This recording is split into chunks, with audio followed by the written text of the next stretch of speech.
And welcome to Reliance Education. आपके खुद के चैनल में आपका स्वागत है।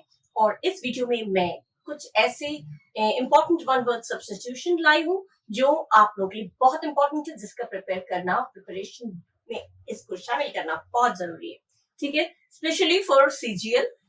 जो लोग सीजीएल के एग्जाम्स के लिए अपेयर होने वाले हैं या होंगे, वो उनके लिए मैं स्पेशली बनाया, बट अदरवाइज ये है सबके लिए, किसी भी एग्जाम के लिए जो अपेयर कर रहे हैं सबके लिए है ये इम्पोर्टेंट। तो एंड स्पेशली सीजीएल वालों के लिए इसलिए कह रही हूँ क्योंकि सीजीएल में ये चीजें पूछी जाती हैं। ठीक है, तो हम लोग विद मीनिंग पढ़ेंगे जिससे कि हमारे माइंड से स्लिप ना हो। ठीक है, मैंने मीनिंग्स ऑलरेडी मेंशन कर दिया है।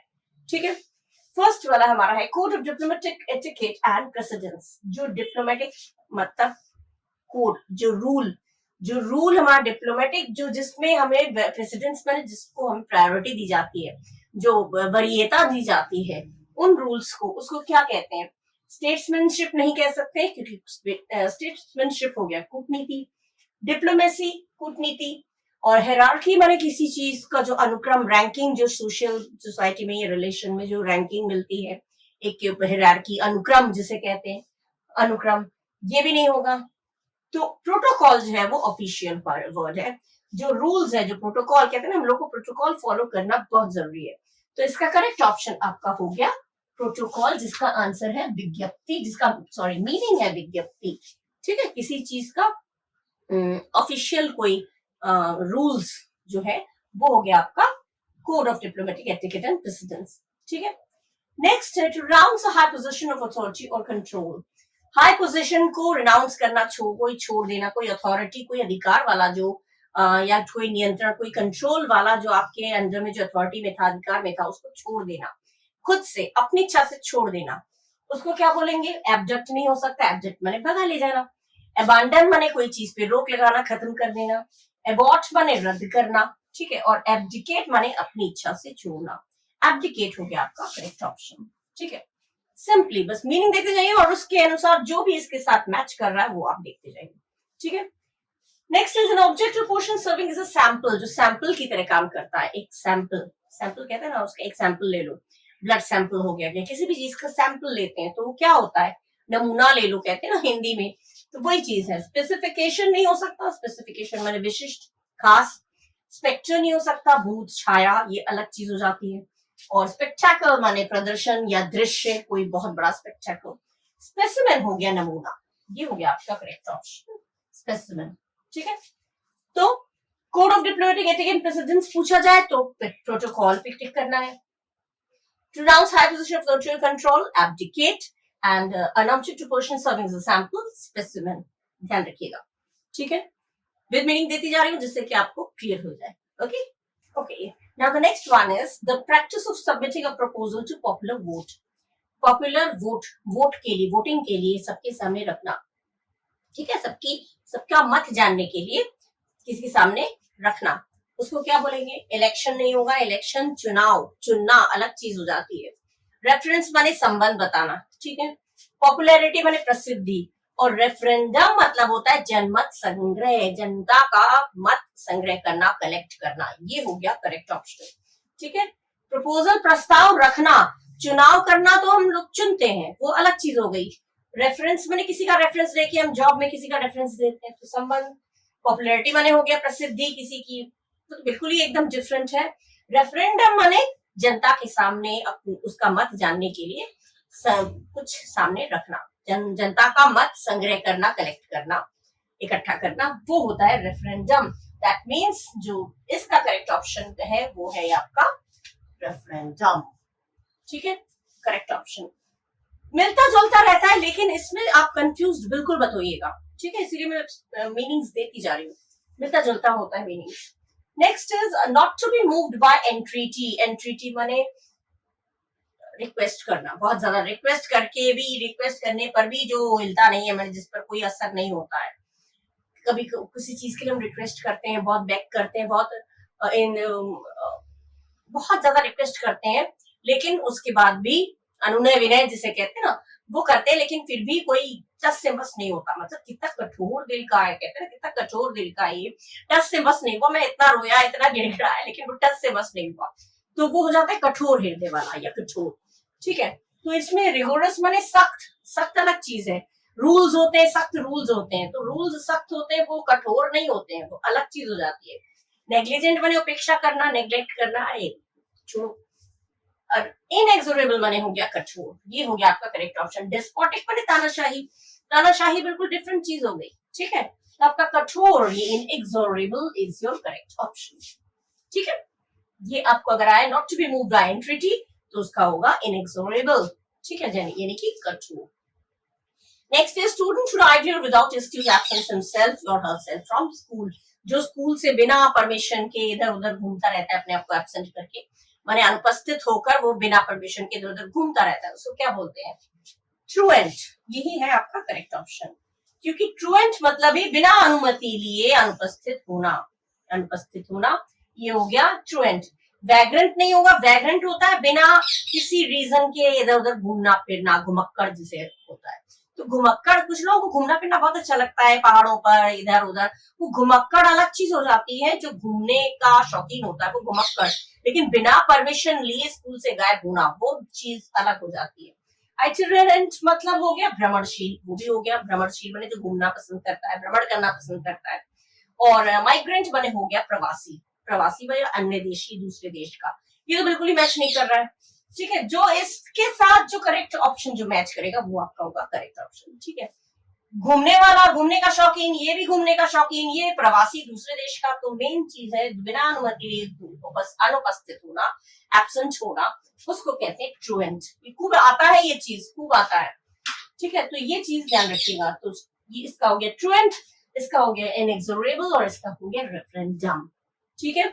मीनिंग के साथ दे रही हूँ, पढ़ते जाइएगा, बहुत इंपॉर्टेंट चाहिए, ठीक। Now the next one is an enclosure to keep the birds in, जिसमें बर्ड्स को रखा जाता है, चिड़ियों को रखा जाता है, उसे क्या बोलते हैं? मिलता जुलता सुनने में एवियरी, एपियरी सुनने में एक जैसा लगता है, लेकिन इसमें डिफरेंट मीनिंग है, वो मीनिंग इसमें लिखती जा रही है। एवियरी माने पक्षीशाला, जहाँ पे पक्षियों को रखा जाता है। मिल गया, यही हो गया आपका करेक्ट ऑप्शन। मीनिंग अगर आपको पता है ना, तो आपको सारे ऑप्शंस पढ़ने की जरूरत भी नहीं पड़ेगी। That is why I am just mention giving you the meanings, ठीक है। इसीलिए मैं मीनिंग्स देती जा रही हूँ। एक झलक में जब आप पढ़ लेंगे ना, तो एनक्लोजर, एक एनक्लोजर में बंद जगह जहाँ पे पक्षियों को रखा जाता है। पक्षीशाला मतलब एवियरी, बस यहाँ मीनिंग पता है तो यहीं पे टिक मार दीजिए, बाकी आपको और सारे ऑप्शंस पढ़ने की जरूरत नहीं। हाँ, कंफर्म होने के लिए अगर आप पढ़ना चाहते हैं that you can do, but it will save your time. अगर आपको करेक्ट मीनिंग पता है, एग्जैक्ट मीनिंग पता है, तो you can save your time and take the correct option, right. Aviary होता है पक्षीशाला, जिसमें पक्षियों को रखा जाता है। एपियरी होता है मधुमक्खी का शाला, मधुमक्खी जिसमें रहती है। स्टेबल माने घोड़ों को जिसमें रखा जाता है, अस्तबल। और सेंचुरी माने गर्भगृह या कोई पवित्र जो स्थान होता है जहाँ पे शरण ईश्वर का वो रहता है, गर्भगृह, ठीक है, वो हो गया। तो गर्भगृह तो बिल्कुल ही अलग है, ठीक है। और एवियरी हो गया गर्भगृह से मतलब जहाँ देवता का कहते हैं मेन, जहाँ पे बैठे रहते हैं जो वो होता है गर्भगृह। गर्भगृह नहीं होगा, मधुमक्खीशाला भी नहीं होगा, और अस्तबल भी नहीं होगा। होगा आपका क्या? एवियरी, जो कि बर्ड्स के लिए यूज होता है। बर्ड्स को जहां पे रखा जाता है वो कहते हैं एवियरी, ठीक है। Next, person without a settled home regular work wonders from place to place and lives by begging. ये है एक ऐसा इंसान जिसका कोई होम, कोई घर नहीं है और कोई काम नहीं है, रेगुलर वर्क कोई नहीं है, काम नहीं है, और वो भटकता रहता है प्लेस टू प्लेस, जगह से जगह भटकता रहता है, और वो भीख मांगकर खाता है। बेगिंग माने भीख मांगकर जो मिल जाता है खा लेता है। ये चीज पहला जो हमने किया था ट्रूएंट, उससे डिफरेंट है। उसमें था बिना परमिशन लिए, लेकिन इसमें परमिशन वाली कोई बात नहीं है। लेकिन ऑप्शंस देखिए वही है, वैग्रेंट, माइग्रेंट, आइटिनरेंट एंड ट्रूएंट, ठीक है। बट देखिए किस तरह से रिपीट हो गया, क्वेश्चन अलग हो गया and the options are the same. Options वही है, क्वेश्चन डिफरेंट है। तो आप लोग एकदम बिना देखे ट्रूएंट लगा देंगे, ऐसा नहीं करिएगा, क्योंकि उसमें बिना परमिशन के, बिना अनुमति के वो था, ठीक है, अनुपस्थित रहना, ठीक है। लेकिन इसमें बिना अनुमति के नहीं, अनुमति वाली कोई बात ही नहीं। जिसका कोई घर नहीं है, इधर उधर भटकता रहता है, भीख मांग के खाता है, वो क्या होगा? वो होगा आपका वैग्रेंट, घुमक्कड़। क्योंकि माइग्रेंट हो जाता है प्रवासी, दूसरे देश का निवासी। आइटिनरेंट बने भ्रमणशील, और ट्रूएंट बने तो बिना अनुमति, बिना अनुमति के लिए, बिना परमिशन के एब्सेंट होना, ठीक है। तो ये घुमक्कड़, घूमता रहता है, वो हो गया आपका मेन घुमक्कड़, ये हो गया वैग्रेंट, हो गया आपका करेक्ट ऑप्शन। ठीक है, नेक्स्ट है इंस्क्रिप्शन और tombstone written in memory of deceased, जो दिवंगत इंसान होते हैं, जो दिवंगत, डिसीज माने दिवंगत, जो गुजर चुके हैं, उनकी मेमोरी में जो हम टॉम्बस्टोन में पत्थर का जो होता है स्लैब टाइप का होता है, उसमें हम लोग कुछ लिखवा देते हैं, तो उसको क्या बोलते हैं, उस चीज को हम लोग क्या बोलते हैं, एपिटैफ बोलते हैं, स्मारक बोलते हैं, समाधि बोलते हैं, है ना। पिलर तो हो नहीं सकता, पिलर खंबा, स्लैब माने पत्थर का, जो किचन विचन में नहीं स्लैब बिछा होता है, पत्थर का एक पटिया सा बिछा होता है, स्लैब अलग चीज हो गई, खंबा अलग चीज हो गई, एपिटैफ हो गया समाधि, समाधि या स्मारक, ये हो गया आपका करेक्ट ऑप्शन। और वैसे लिखा होता है विशाल, बहुत बड़ा विशाल सभा भवन, जिसमें सभा की जाती है, वो बहुत बड़ा भवन, तो ये भी मैच नहीं कर रहा है। जो आपका लिखा हुआ है किसी की मेमोरी में, किसी चीज पर जो टॉम्बस्टोन पे लिखा जाता है, इंस्क्रिप्शन मतलब जो उसमें खुदाई करके लिखा रहता है, उसको क्या बोलते हैं, एपिटैफ बोलते हैं, दैट्स ऑल। ये ध्यान रखिएगा, उसको एपिटैफ बोलते हैं, स्मारक बोलते हैं, समाधि बोलते हैं, जो लिखा हुआ होता है। ये चीज मैच करके मेन जो ऑप्शन है उसको 2-3 बार पढ़ लीजिएगा, बाकी के ऑप्शंस को बस मीनिंग देखते रहिएगा, मीनिंग क्या है। बाय चांस कोई दूसरा क्वेश्चन पुट अप कर दिया गया तो वो मीनिंग्स आपको मालूम होंगे, तब कर पाएंगे। जैसे इसमें बैकग्राउंड दे रखा है, अब ट्रूएंट नहीं दिए देंगे इसमें, क्योंकि परमिशन वाला कोई केस ही नहीं है इसमें। ठीक है, ये चीज देखते जाइएगा। ठीक, okay, next one is a person who draws और प्रोड्यूसेस मैप्स, जो मैप बनाता है, जो लोग मैप बनाते हैं, नक्शा बनाते हैं, उनको क्या बोला जाता है, कैलीग्राफर, जो लोग सुंदर लेखनी, जो सुलेखक, जो सुंदर लिखना सिखाते हैं, सुलेखक, तो कैलीग्राफी नहीं हो सकता, कैलीग्राफर नहीं हो सकता। कार्टोग्राफर, यस, नक्शाकार, जो नक्शा बनाता है उसे कहते हैं कार्टोग्राफर, तो ये हो गया आपका करेक्ट ऑप्शन। क्योंकि लेक्सिकोग्राफर हो जाता है कोश लेखक, शब्द कोश जो डिक्शनरी लिखते हैं, वो हो गया लेक्सिकोग्राफर। कैलीग्राफर, जो लोग सुंदर लेख लिखाना सिखाते हैं, सुलेख लिखाना, सुलेखक। ठीक है, कैलीग्राफी का कोर्स करते हैं, जिनकी हैंडराइटिंग खराब होती है, कैलीग्राफी का कहते हैं कोर्स करते हैं, कैलीग्राफर। और कोरियोग्राफर तो आप लोग पता है, जो डांस सिखाते हैं, डांस का प्रशिक्षक, नृत्य का प्रशिक्षक, जो डांस सिखाते हैं, ठीक है, उनको कहते हैं कोरियोग्राफर। तो सिंपल है, बहुत ही सिंपल है। तो जो मैप बनाता है उसका हो गया कार्टोग्राफर, जो मैप बनाते हैं, नक्शा बनाते हैं, नक्शाकार, उसको कहते हैं कार्टोग्राफर, याद रखिएगा। नेक्स्ट है persons living at the same time, persons living at the same time माने जो एक ही टाइम में रहते हैं, एक काल, उस काल माने एक ही समय के, एक ही टाइम पीरियड के, उनको बोलते हैं कंटेम्पोररीज। क्योंकि कॉस्मोपॉलिटन्स हो गया सर्वव्यापी, ये मैच नहीं कर रहा है, मीनिंग देखिएगा कैसे मैच कर रहा है। कॉस्मोपॉलिटन्स माने सर्वव्यापी, कलीग्स माने सहकर्मी, सहकार्यकर्ता, जो कहते हैं ये मेरा कलीग है, साथ में काम करता है। कंपैट्रियट्स माने एक देश का, एक देशवासी, तीनों नहीं मैच कर रहा है। मैच कौन सा कर रहा है, कंटेम्पोररीज, जो समकालीन, जो समान, एक काल के, एक समय के, एक टाइम पीरियड के, तो सेम पीरियड का हो गया कंटेम्पोररीज। इज अ कंटेम्पोररी राइटर, कहते हैं ना, कंटेम्पोररीज मतलब हो गया समकालीन, एक टाइम में, एक टाइम के रहने वाले लोग जो है वो समकालीन कहलाते हैं, इंग्लिश में बोलेंगे तो कंटेम्पोररीज, कंटेम्पोररीज। ठीक है, someone who believes that people cannot change the events will happen, मतलब कुछ लोग ये सोचते हैं कि जो इवेंट्स, जो घटना है हमारे जीवन में होंगी, वो चेंज नहीं हो सकता। वो तो कहते हैं भाग्य के लिखे कोई मिटा नहीं सकता, भाग्य में जो लिखा है वो मिट नहीं सकता। तो भाग्य पर बिलीव करते हैं जो लोग, ऐसा सोचते हैं कि भाग्य पे जो लिखा है, जो घटना है, जो होना है, वो होके रहेगा। ठीक है, वो चीज वो बदल नहीं सकता, ऐसे लोगों को आप बोलते हैं प्रोफेट माने प्रवर्तक, प्रोफेट नहीं होगा। फैटलिस्ट, भाग्यवादी, यस, फैटलिस्ट, भाग्यवादी। फैनेटिक नहीं होगा, कट्टरपंथी या कट्टर, किसी चीज पे कट्टर तरीके से विश्वास करना, तो कट्टरपंथी अलग हो गई। सीयर माने भविष्य दृष्टा, जो भविष्य को फॉर्च्यून देख लेते हैं, जो फ्यूचर देख लेते हैं, तो भविष्यकर्ता अलग चीज हो गई। जो लोग भाग्य को सोचते हैं कि भाग्य का लिखा मिट नहीं सकता, जो लोग ऐसा बिलीव करते हैं कि जो इवेंट्स, जो घटनाएं होनी है वो होंगी, विल हैपन, होगा, वो चेंज नहीं हो सकता, ऐसे लोगों को बोलते हैं फैटलिस्ट। ठीक है, यानी फिर भाग्यवादी, जो लोग भाग्य पे विश्वास करते हैं, भाग्यवादी।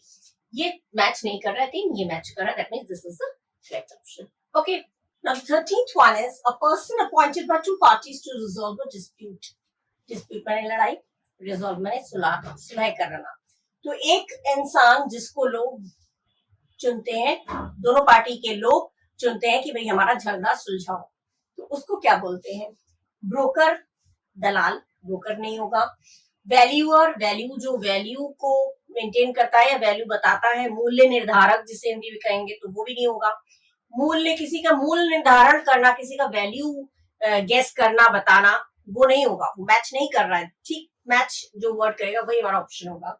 और ब्रोकर तो दलाल हो जाता है, वो तो बिल्कुल मैच नहीं कर रहा है। ऑडिटर, लेखा परीक्षक, जो लोग लेख परीक्षा करते हैं, लेखा परीक्षक कहते हैं उसको हिंदी में, तो ऑडिटर ऑडिटिंग करते हैं, वो नहीं होगा। आर्बिट्रेटर बोलते हैं। आर्बिट्रेटर माने हो गया मध्यस्थ, माने बीच में पड़ना। मध्यस्थ माने ये हो गया बीच में, मध्यस्थ या आर्बिट्रेटर मतलब हो गया बीच में पड़ना, माने दो पार्टीज में लड़ाई हो रही है और कोई थर्ड पर्सन अगर किसी को, उस पार्टी को, दोनों पार्टी उसको चुनते हैं कि भाई मेरे हमारे झगड़े को सुलझाओ, किसी पर्टिकुलर पर्सन को जब चुनते हैं तो उस पर्सन को कहते हैं आर्बिट्रेटर। ठीक है, ब्रोकर नहीं, वैल्यूअर नहीं, ऑडिटर नहीं, बल्कि आर्बिट्रेटर। ठीक है, next is something which is fit to be eaten. ये खूब आता है ये। Something which is fit to be eaten, जो खाने लायक है, खाने योग्य है। इसके ऑप्शंस है इन अनपैलेटेबल, अनपैलेटेबल माने स्वादिष्ट, अनपैलेटेबल माने अस्वादिष्ट, तो ये अस्वादिष्ट नहीं होगा। एडिबल, खाने योग्य, yes this is the correct option, खाने योग्य। डिलीशियस, स्वादिष्ट, टेस्टी माने भी स्वाद जिसका अच्छा हो, स्वादिष्ट। तो स्वादिष्ट और खाने योग्य दोनों चीज में अंतर है। हाँ, खाने योग्य है, ये चीज एडिबल है। कोई प्लांट, कोई लीव्स, हाँ ये खाने योग्य, एडिबल है ये। तो एडिबल अलग चीज हो जाती है जो खाने योग्य है, और एक होता है स्वादिष्ट, वो डिफरेंट है। ठीक है, बिल्कुल ये तीनों तो एक जैसे मैच कर रहे हैं। ये बिल्कुल ही नेगेटिव है, अस्वादिष्ट, तो अस्वादिष्ट नहीं होगा, डिलीशियस नहीं होगा, टेस्टी नहीं होगा, खाने योग्य, फिट टू बी ईटन, जो हमारे खाने योग्य है उसे कहते हैं एडिबल। ठीक है, यानी खाने योग्य, खाने के लिए फिट। ठीक, next is something which can not be understood. कोई ऐसी चीज भी खूब आता है, कुछ ऐसी चीज जो समझ नहीं पा रहे हैं, which cannot be understood, जो समझा नहीं जा पा रहा है, जो समझ में नहीं आ रहा है, उसको illegible, तो अस्पष्ट, illegible अस्पष्ट, स्पष्ट ना होना और समझ में ना आना दोनों अलग चीजें। इनकम्प्रिहेंसिबल, यस दिस इज द अबोध्य, बोध ना हो पाना, अबोध्य, जो बोध ना हो पाना क्या बोलना चाह रहा है, वो बोध ना हो पाना, तो बोध्य। इनकम्प्रिहेंसिबल करेक्ट ऑप्शन है। इनफैलिबल माने जिसमें कोई कमी ना हो, ये तो हो नहीं सकता। अचूक, जिसमें कोई चूक ना हो, कोई कमी ना हो। और इनएक्सप्लिकेबल मतलब हो गया व्याख्या ना करने योग्य, जिसकी व्याख्या ना की जा सके, इनएक्सप्लिकेबल। इनएक्सप्लिकेबल भी नहीं होगा, इलेजिबल भी नहीं होगा, इनफैलिबल भी नहीं होगा, हमारा होगा इनकम्प्रिहेंसिबल, जिसका मतलब अबोध्य, जिसका बोध नहीं हो पा रहा या जो समझ में नहीं आ रहा, which can not be understood. ठीक है, ये हो गया करेक्ट ऑप्शन। बिल्कुल मिलता जुलता है, कंफ्यूज करने के लिए देखिए इसमें व्याख्या ना करने होगी, ये भी कहीं कहीं मैच कर रहा है, लेकिन ये करेक्ट ऑप्शन नहीं है। ये चीज आप पढ़ते रहिएगा, जो मैं ऑप्शन बताती जा रही हूँ, ये सारे क्वेश्चंस रिपीट भी हो जाते हैं। ठीक है, now the next one is incapable of being corrected. Incapable माने असमर्थ, करेक्टेड माने सुधार करना, जिसको सुधार करना पॉसिबल नहीं है उसको क्या बोलेंगे? इनक्रेडिबल, इनक्रेडिबल नहीं होगा। इनक्रेडिबल होता है जो विश्वास के योग्य नहीं है, जो विश्वास करने लायक नहीं, वो इनक्रेडिबल हो गया। इनवॉयलेबल, वॉयलेबल, वॉयलेट करना माने उल्लंघन करना, किसी चीज का, किसी नियम का उल्लंघन करना। इनवॉयलेबल माने जिसका उल्लंघन न किया जा सके, डिफरेंट है मीनिंग। जिसका उल्लंघन न किया जा सके, जिसका विश्वास न किया जा सके, दोनों मैच नहीं कर रहा है मीनिंग से। जिसे सुधारा ना जा सके, असुधार है, this is the correct option. और इम्पॉसिबल माने असंभव, असंभव तो अलग ही चीज हो गई, जो पॉसिबल नहीं है, असंभव। लेकिन जिसे सुधारा ना जा सके वो हो गया आपका इनकॉरेजिबल, इसे कहते हैं इनकॉरेजिबल। ठीक है, next is something which can not be heard, जो सुनाई ना दिया जा सके, जो जिसे ऐसी चीज जो सुनाई ना दिया जा सके, सुनाई ना दिया जा सके, वो हो गया स्लाइट माने तुच्छ, हिडन माने छुपा हुआ, नहीं कर रहे मैच। इनविजिबल माने अदृश्य, तो हमारा इनऑडिबल, ऑडिबल बने सुनना, इनऑडिबल बने ना सुनाई देने वाला, सुनाई न देने वाला, ये हो गया which cannot be heard, यानी कि जिसे सुनाई न दिया जा सके, ये हो गया हमारा करेक्ट ऑप्शन। ठीक है, कि इनकैपेबल ऑफ बीइंग रेड, जो पढ़ा ना जा सके। इतनी किसी किसी की हैंडराइटिंग इतनी गंदी होती है कि पढ़ा ही नहीं जा सकता, क्या लिखा क्या है, टीचर्स लोग परेशान हो जाते हैं, लिखा क्या है एक्चुअली, है क्या, क्या लिखा है, टी लिखा है, आई लिखा है, मतलब पढ़ा नहीं जा सकता, एकदम इनकेपेबल ऑफ बीइंग रेड। इसका होगा अनसीन, तो अदृश्य। एलिजिबल हो गया योग्य, एलिजिबल फॉर द पोस्ट बोलते हैं, योग्य मैच नहीं कर रहा है। इलेजिबल, तुम्हारी राइटिंग बिल्कुल इलेजिबल है, इलेजिबल माने अस्पष्ट, स्पष्ट रूप से समझ में नहीं आ रहा है एक्चुअली है क्या। वेग माने अनिश्चित, अनिश्चित अलग चीज हो जाती है जो निश्चित ना हो, पक्का ना हो, तो वेग अनिश्चित ये नहीं मैच कर रहा है। एलिजिबल माने योग्य, ये भी मैच नहीं कर रहा है, और अनसीन माने अदृश्य, ये भी मैच नहीं कर रहा है। जो पढ़ा ना जा सके मतलब इतना अस्पष्ट कि उसको हम पढ़ ही नहीं पा रहे, तो illegible is the correct option. Okay, ये चीजें खूब आती हैं, ये कॉमन होती हैं, लेकिन जब दिया जाता है ना तो एकदम कंफ्यूज हो जाता है माइंड की, पता नहीं क्या बोला, किस पे लगाना है, क्या पूछा। तो ये चीजें है कॉमन, लेकिन ये चीजें माइंड से स्लिप हो जाती हैं, इसलिए मैं ये कॉमन चीजें भी दे रही हूँ जिससे कि आपके दिमाग से कभी बिल्कुल डिलीट बिल्कुल ना हो जाए। ठीक है, ये बहुत इंपॉर्टेंट है, ये सारी चीजें पूछी जाती है, घूम घूम कर रिपीट की जाती हैं ये सारे। ठीक है, next is to important to unimportant to consider, जिसे बिल्कुल ही अनइम्पोर्टेंट माना जाए, बिल्कुल ही इंपॉर्टेंट माने बहुत महत्वपूर्ण और अमहत्वपूर्ण। ठीक है, जिसको बिल्कुल ही अमहत्वपूर्ण समझा जाए उसको क्या बोलते हैं, ट्रिवियल, तुच्छ। कोई महत्वपूर्ण नहीं है, कोई इंपॉर्टेंट नहीं है, तुच्छ, तो तुच्छ हो गया करेक्ट ऑप्शन आपका। नथिंग माने कुछ नहीं, नोटिसेबल माने देखने लायक या देखने योग्य, और डैमिनेटेड माने अल्पार्थी, जिसका अर्थ जिसका मीनिंग थोड़ा सा हो या छोटा सा, छोटा सा या कम मीनिंग देने वाला, तो डैमिनेटिव नहीं होगा। और देखने लायक नोटिसेबल ये भी नहीं होगा, और नथिंग माने कुछ नहीं, ये कोई मैच ही नहीं कर रहा मीनिंग के साथ जो करेक्ट जो ये जो क्वेश्चन है। ठीक है, बहुत ही अमहत्वपूर्ण, मैंने जिसके बारे में सोचना ही नहीं है, एकदम ही अनइम्पोर्टेंट है। तो अनइम्पोर्टेंट है मैंने तुच्छ सा, छोटा सा, ट्रिवियल बोलते हैं, यूजफुल, ये डेली लैंग्वेज में भी बहुत ट्रिवियल, ट्रिवियल मामला है, बिल्कुल तुच्छ मामला है। तो ट्रिवियल माने बिल्कुल भी तुच्छ, जिसको ज्यादा इंपॉर्टेंस देने की जरूरत नहीं है, उसे कहते हैं ट्रिवियल। तो टू अनइम्पोर्टेंट, टू बहुत अनइम्पोर्टेंट जिस समझा जाए उसे कहते हैं ट्रिवियल। ठीक है, लायबल टू ब्रेक इजीली, जिसको आसानी से तोड़ दिया जाए, तोड़ने लायक, तो ये हो गया ब्रिटल। ब्रिटल माने खस्ता, खस्ता चीज, जो खस्ती चीज होती है, खस्ता होता है वो एकदम टूट जाता है झरझर झरझर करके। खस्ता हम लोग खाने वाला खस्ता होता है वो भी होता है, खाते हैं तो झरझर के एकदम टूट के गिर जाता है ना, तो उससे मैच कर लीजिएगा। जिसको आसानी से तोड़ लिया जाए, खस्ता, खस्ता जो होता है कुरमुरा या खस्ता, वो आसानी से टूट जाता है। सॉफ्ट, नरम, नरम टूटता नहीं है, नरम सिकुड़ जरूर जाता है लेकिन नरम टूटता नहीं। थिन माने पतला दुबला, ये कोई मैच नहीं कर रहा है, नरम से और टूटने से कोई मतलब नहीं है। नरम ब्रेक जो आसानी से टूट जाए, वो इसीलिए कंफ्यूज करने के लिए ही दिया गया है। सॉफ्ट, सॉफ्ट होगा तो बहुत जल्दी टूट जाएगा, नहीं, सॉफ्ट में मीनिंग मैच नहीं कर रहा है। थिन माने दुबला पतला, सॉफ्ट माने नरम, बेंट माने मुड़ा हुआ, तीनों ही मैच नहीं कर रहा। जो ब्रेक होने से, टूटने से जो मैच कर रहा है वो है खस्ता या भंगुर। भंग होने लायक भंगुर, या भंग होने लायक जो टूटने लायक, उसे कहते हैं ब्रिटल, माने लायबल टू ब्रेक इजीली। खूब आते हैं सारे क्वेश्चन। नेक्स्ट है इम्पॉसिबल टू सेटिस्फाई, जिसको संतुष्ट करना, सेटिस्फाई करना बहुत असंभव है।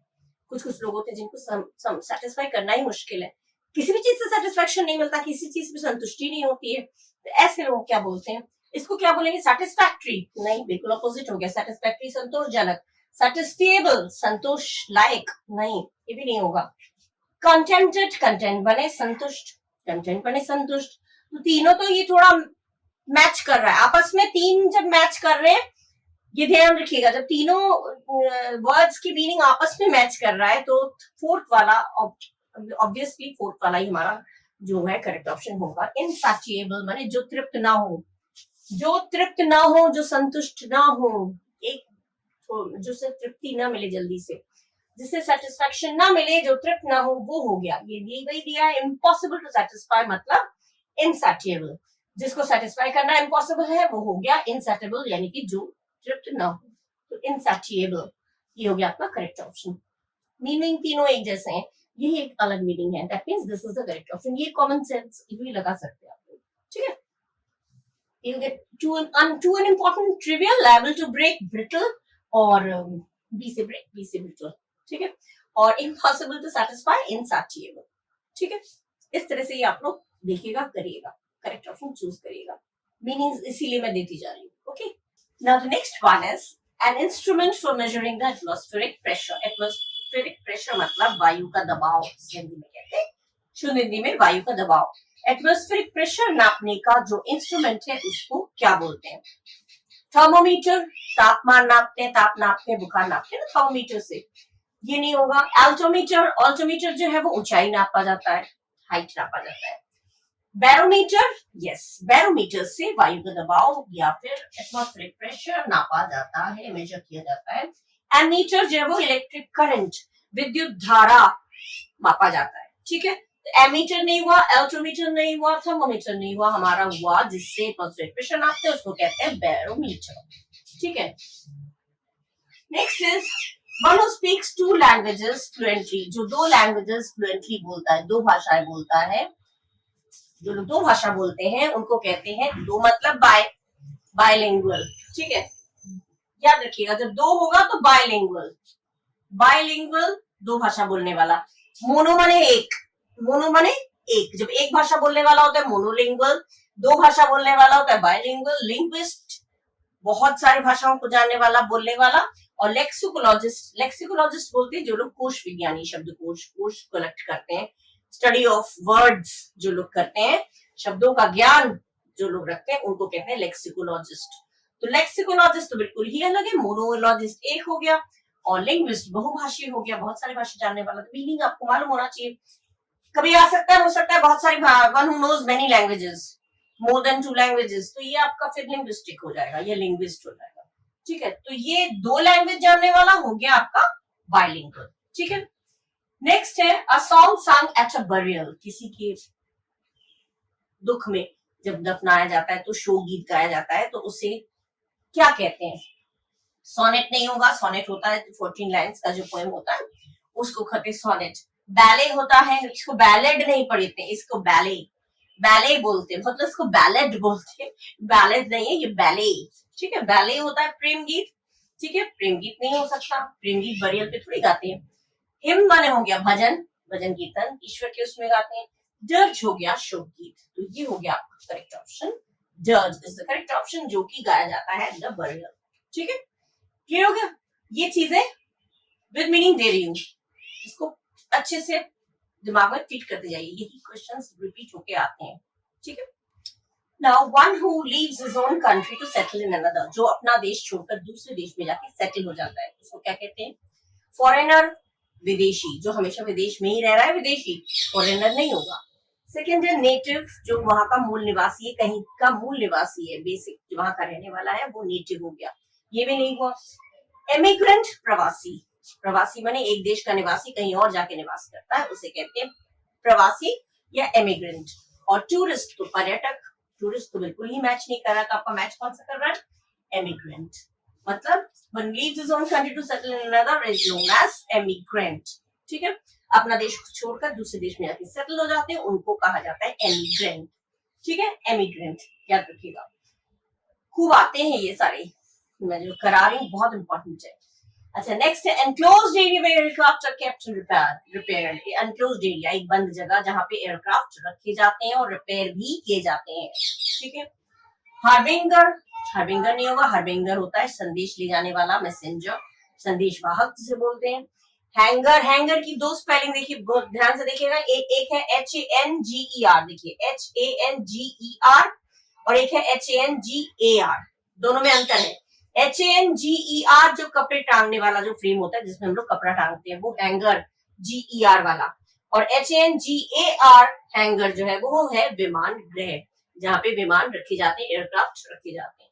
तो करेक्ट ऑप्शन आपका यही होगा, क्योंकि होज माने होज पाइप कहते हैं ना, प्लास्टिक की या रबड़ की मोटी पाइप होती है उसको कहते हैं होज. होज पाइप से पानी डालो कहते हैं ना, तो होज नहीं होगा. होज भी नहीं है, जहाँ पे एयरक्राफ्ट रखा रहता है होज में थोड़ी एयरक्राफ्ट रखा जाएगा. तो ये भी नहीं है, संदेशवाहक नहीं है, होज नहीं है, और ये वाला हैंगर नहीं है, ये वाला हैंगर है. HANGER हैंगर नहीं होगा, वो कपड़ा टांगने वाला. और HANGAR ये है आपका, कंफ्यूज हो तो ये स्पेलिंग में, ये है आपका विमान गृह. किस तरह से ये क्वेश्चंस दिए जाते हैं, वही दिए जा चुके हैं, वही चीजें मैं आपके सामने ला रही हूँ. नेक्स्ट है having two opposite feelings at the same time. एक ही समय में दो अपोजिट फीलिंग्स, ये भी लग रहा है, ये भी लग रहा है, अच्छा भी लग रहा है, बुरा भी लग रहा है. एक ही समय में कभी कभी कुछ दिन ऐसे होते हैं, कभी कभी एक दिन अच्छा, कभी कभी खुशी हो रही, कभी दुख भी हो रहा है, कुछ दो तरह की फीलिंग्स एक ही बार में होता है, अच्छा भी लग रहा है, बुरा भी लग रहा है, हंसी भी आ रही है, रोना भी आ रहा है। तो दो तरह की अपोजिट फीलिंग्स जब होती है उसको कहते हैं एम्बिवेलेंट, क्योंकि मिले जुले भाव, मिले जुले माने एक बार अच्छा एक बार बुरा, एक बार बुरा एक बार अच्छा, मिले जुले भाव, ये हो गया एम्बिवेलेंट। ये हो गया आपका करेक्ट ऑप्शन। ये क्यों नहीं होगा कंटेम्प्रोरी? कंटेम्प्रोरी होता है समकालीन, एक समय में जो रहते हैं, एक समय के होते हैं, सेम टाइम में जो पैदा होते हैं या सेम टाइम के होते हैं रहने वाले, उनको कहते हैं कंटेम्प्रोरी। ठीक है, कंटेम्प्रेरी राइटर्स एक बार पहले भी पढ़ चुके हैं, कंटेम्प्रेरी में एक काल के, एक ही समय के। तो समकालीन ये नहीं हुआ, अपोजिट फीलिंग्स और समकालीन बिल्कुल ही अलग लग रहा है। और कोइंसिडेंस, कोइंसाइडिंग मतलब संयोगात्मक, कहते हैं अजीब कोइंसिडेंस है, अजीब इत्तेफाक है, संयोग है। तो कोइंसाइडिंग जो है वो संयोगात्मक, तो संयोगात्मक फीलिंग से कोई लेना देना नहीं है। और इक्विवेलेंट माने पर्याय, ये इसी का पर्याय है, इसी की समतुल्य है, तो पर्याय भी नहीं होगा, मैच बिल्कुल नहीं कर रहा है। सबसे ज्यादा मैच जो भाव, क्योंकि भाव फीलिंग्स क्या है, फीलिंग्स इसमें संयोगात्मक, इसमें कोई फीलिंग नहीं है, पर्याय कोई फीलिंग नहीं है, समकालीन कोई फीलिंग नहीं है। अगर फीलिंग है तो ये मिले जुले भाव वाला। इस पर्टिकुलर वर्ड की मीनिंग आपको मालूम है तो आप तुरंत कर देंगे, अरे अपोजिट फीलिंग्स, फीलिंग्स की बात हो रही है, फीलिंग्स बने भाव, तो इसका मीनिंग आपको लिख के दिया मैंने, आगे दिमाग में आ जाएगा जब आप लोग पढ़ेंगे, जब आपके सामने आएगा। तो मिले जुले भाव वाला एम्बिवेलेंट, ये हो गया आपका करेक्ट ऑप्शन। क्लियर? अच्छा, अब है 12, a person who attracts attention with a flashy style, एक इंसान जो बहुत फ्लैशी स्टाइल, बहुत चमकीले, बहुत चमक धमक के साथ किसी का अट्रैक्शन, किसी का आकर्षण, मतलब किसी का आकर्षण लेना चाहता है, सब चाहता है कि सब लोग उसके प्रति अट्रैक्टेड हो, तो सब लोग उसके प्रति आकर्षित हो। ऐसे इंसान को क्या बोलते हैं? वैगाबॉन्ड। वैगाबॉन्ड माने आवारा, जो बिना किसी घर के, बिना किसी मीनिंग के इधर उधर घूमता रहता है, आवारागर्दी करता रहता है, उसे आवारा। तो वैगाबॉन्ड ये नहीं हुआ। फ्लैम्बॉयंट चमकीला, ये यही हुआ चमकीला, फ्लैम्बॉयंट। क्योंकि फ्लैशी, या देखिएगा फ्लैशी, फ्लैश क्या करता है? चमकी, चमकता है, और फ्लैम्बॉयंट मतलब भी चमकीला। तो ये हो गया आपका करेक्ट ऑप्शन, चमक, चमकीला, फ्लैशी, चमकीला। इससे याद करने के लिए आपको सुविधा होगी। मीनिंग भी समझ लीजिए, जैसे कोई भी इंसान जो लोगों का अटेंशन, लोगों का ध्यान खींचने की कोशिश करता है, उसको कहते हैं फ्लैम्बॉयंट। फ्लैम्बॉयंट का मतलब ही होता है चमकीला।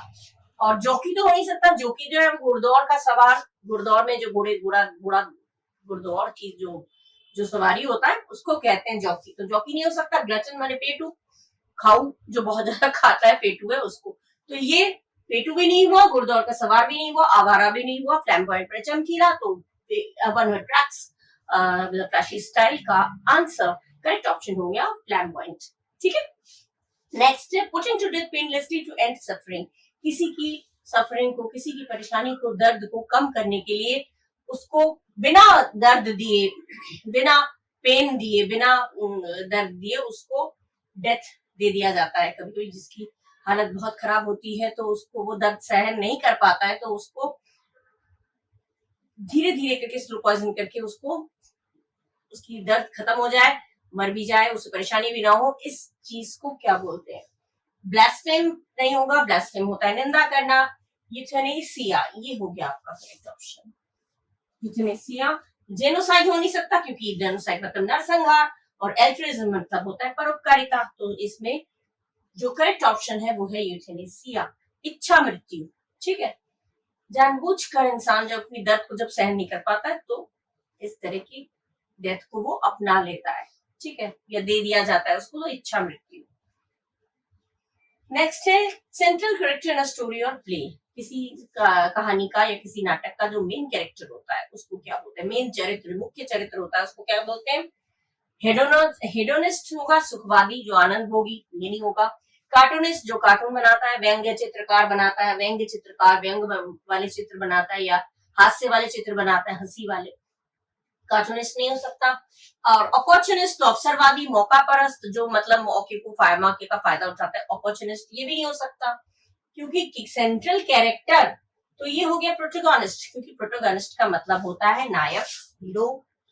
ठीक है, जो मेन कैरेक्टर जो भी होगा उसको कहते हैं प्रोटोगोनिस्ट। आप लोगों ने पढ़ा भी होगा, तो प्रोटोगोनिस्ट ये है। Protagonist who is the protagonist, तो प्रोटोगोनिस्ट हो गया आपका सेंट्रल कैरेक्टर, मेन कैरेक्टर किसी भी प्ले का, किसी भी नाटक का, किसी भी स्टोरी का मेन कैरेक्टर होता है, उसको कहते हैं प्रोटोगोनिस्ट। ठीक है, ये हो गए आपके कुछ, मैंने विद मीनिंग्स दे दिए हैं, और इतना दे रही हूँ मैंने, इतने बहुत इंपॉर्टेंट दिए हैं, और भी मैं इसके बाद और ऐसे लाऊंगी। अगर आप लोग पढ़ें, आप लोग चाहें तो आप लोग बताइएगा कि ऐसे विद मीनिंग्स में और ऐसे सेंटेंस, ऐसे वर्ड्स दूं या ना दूं, सिनोनिम एंटोनिम भी मैंने ऐसे ही दिए हैं आप लोगों को, विद मीनिंग्स दे रखे हैं, वो पढ़िएगा। और इस तरह के अगर और आप लोगों को चाहिए तो कमेंट करके मुझे बताइएगा कि मैम इस तरह के और दीजिए। और ये सारे जो मैं दे रही हूँ कहीं ना कहीं किसी ना किसी ईयर में आ चुके हैं ऑलरेडी, वही मैं दे रही हूँ, मैंने आपका ईयर मेंशन नहीं किया है भले, लेकिन कुछ ऐसे हैं जो दो बार रिपीट हो चुका है, तीन बार रिपीट हो चुका है, तो वही सारे इंपॉर्टेंट चीजें ही मैं दे रही हूँ जो रिपीट होता जा रहा है, जो बार बार आता है, जो पूछा जा सकता है, बहुत इंपॉर्टेंट है, जिसका नॉलेज होना जरूरी है। ठीक है, यही चीजें मैं दे रही हूँ, अगर आप लोग इसको पढ़िएगा तो आपका कहीं ना कहीं फायदा जरूर होगा और फंसेगा आपका क्वेश्चन। आई होप ईश्वर करे आप लोगों का पेपर बहुत अच्छा जाए और इसमें से बहुत कुछ फंस जाए, और ऐसे ही मैं और ऐसे वीडियोस बनाऊंगी। तो अब तक के लिए मैं यहीं पे एंड कर रही हूँ इस वीडियो को, and to the next video, bye bye, thank you. और आप लोगों ने अगर सब्सक्राइब नहीं किया है तो प्लीज सब्सक्राइब जरूर करिएगा, बेल आइकन प्रेस करिएगा, शेयर करिएगा, कमेंट करिएगा, थैंक यू।